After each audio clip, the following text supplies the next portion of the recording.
जिंदाबाद जिंदाबाद बीएसपी जिंदाबाद, जिंदाबाद जिंदाबाद बीएसपी जिंदाबाद, फूले आपका मिशन अधूरा, बीएसपी करेगा पूरा, फूले आपका मिशन अधूरा, बीएसपी करेगा पूरा, शाहू आपका मिशन अधूरा, बीएसपी करेगा पूरा। शाहू आप सर्वात आधी समस्त महापुरुषांना अभिवादन करते।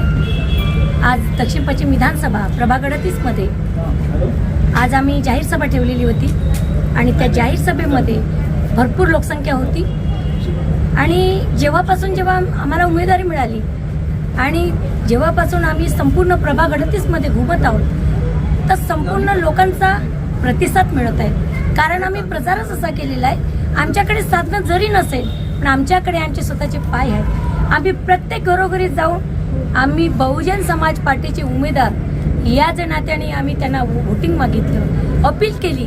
आम्ही प्रामाणिक आहोत, आमची नॅशनल पार्टी आहे, 3ऱ्या नंबरची बहीणजी मायावती जी नेतृत्व करत आहे आणि आज या भारतामध्ये यांची फार गरज आहे। 85% लोकांना आज बहुजन समाज पार्टीची गरज आहे असं आम्ही समजून सांगत होतो। त्याच पद्धतीनं लोक आम्हाला म्हणत होते की तुमच्यासारखेच लोक आमची या प्रभागात दिसला पाहिजे। आम्ही या प्रभागामध्ये जेव्हाही जातो तर हे जे लोक आहेत हे सर्वसाधारण लोक असल्यामुळे त्यांची समस्या फार आहे आणि ते समस्या 70 वर्ष हे काँग्रेसची सरकार राहिली आणि आता जमेतोपर्यंत जर 20 वर्ष जवळपास या भाजपाची सरकार आहे। पण आजची जी प्रभागाची परिस्थिती जर बघतोय ना तर ती सारखीच पहिलेच्या सारखीच। कारण हा जो मागासलेला जो आमचा जो दलित समाज आहे ना म्हणजेच बहुजन 85%च म्हणायचं आहे, 85% वर्ग हा प्रभाग 38 मध्ये येते।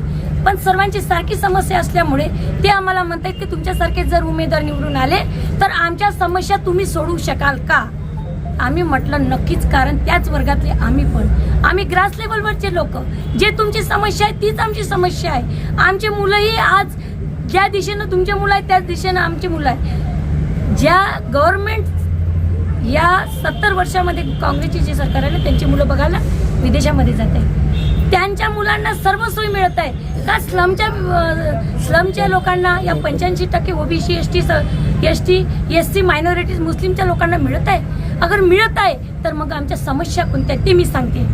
आमच्या समस्या आहेत की या प्रभाग 38 मध्ये आतापर्यंत महिलांच्यासाठी एकही शौचालय नाही, एक पोलीस स्टेशन नाही आहे। जागोजागी CBSE शाळा, ज्या कॉर्पोरेशन शाळा होत्या त्या CBSE आतापर्यंत करायला पाहिजे नव्हत्या।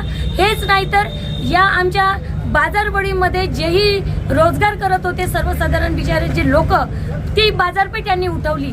पण उठवायच्या आधी यांनी बाकी दुसऱ्या जागेची सोय करायला पाहिजे होती, ताकी जे लोक रोजगार करत होते त्याच्या भरोशावरती त्यांना अनाथ केलं। पण दुसरी जागेची सोय न करता यांनी एका दिवसात पूर्ण पाडून टाकले आणि त्या लोकांना आज अशी परिस्थिती आहे की रोजगार नसल्यामुळे दारोदारी भटकत आहेत ते लोक।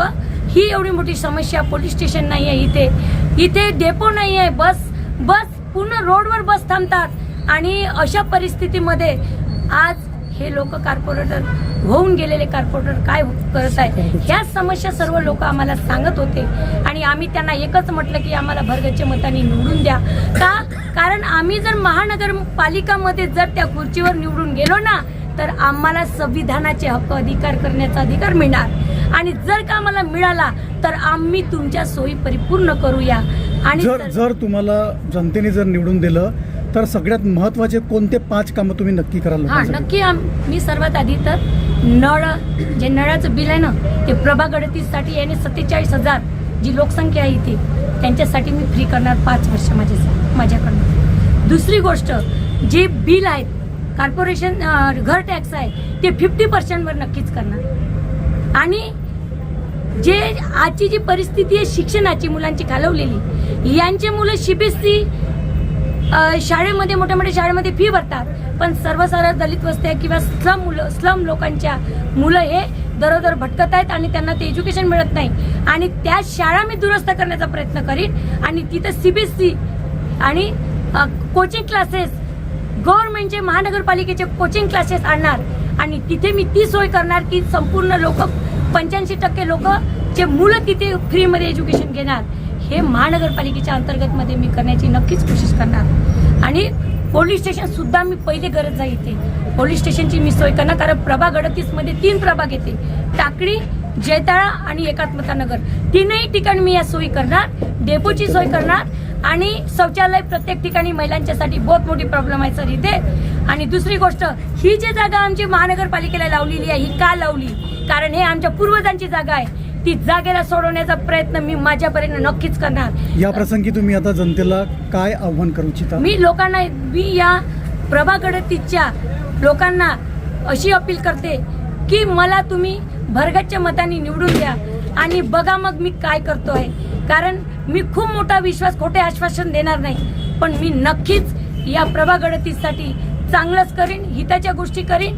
मी खूप बोलणार नाही, पण नक्कीच चांगलं करीन सर्वांसाठी, हीच मी आज अपील करते. प्रभाग 38च्या लोकांना सांगते की भरगच्च्या मतांनी मला हत्ती या चिन्हावरती निवडून द्या आणि त्या महानगरपालिकेच्या कॉर्पोरेशनच्या खुर्चीवर बसून मी हे अपील करतो आणि मग बघा होते काय म्हणून हीच अपील करते. बसपा पार्टीकडून मला उमेदवारी मिळालेली आहे आणि मी अपील करते की माझ्या नशिबाने जर मला साथ नक्कीच दिली, तुमच्या आशीर्वादाने जर मी पुढे गेली तर नक्कीच माझा प्रभाग 38 हे माझं माहेर आणि माझी आपली माणसं म्हणून मी नक्कीच तुमचा पुढाकार घेऊन पुढे नेईन.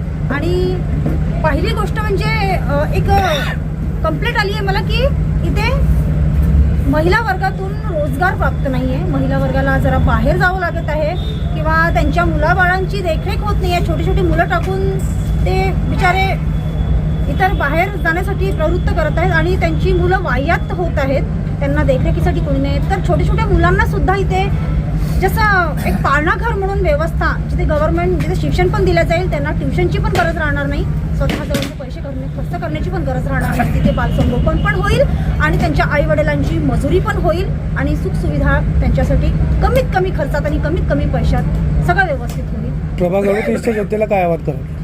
मी प्रभाग 38च्या व्यक्तीला एवढंच आवाहन करते की मी आपली म्हणून जर तुम्ही मला एक चान्स जर दिला ना तर मी तुमच्याकडे कधीही पाठ फिरवणार नाही आणि इतर ज्या काही उर्वरित अविकसित गोष्टी आहेत त्या नक्कीच पूर्ण करण्याचा प्रयत्न करेन. रेडी. जिंदाबाद जिंदाबाद बीएसपी जिंदाबाद, जिंदाबाद जिंदाबाद बीएसपी जिंदाबाद.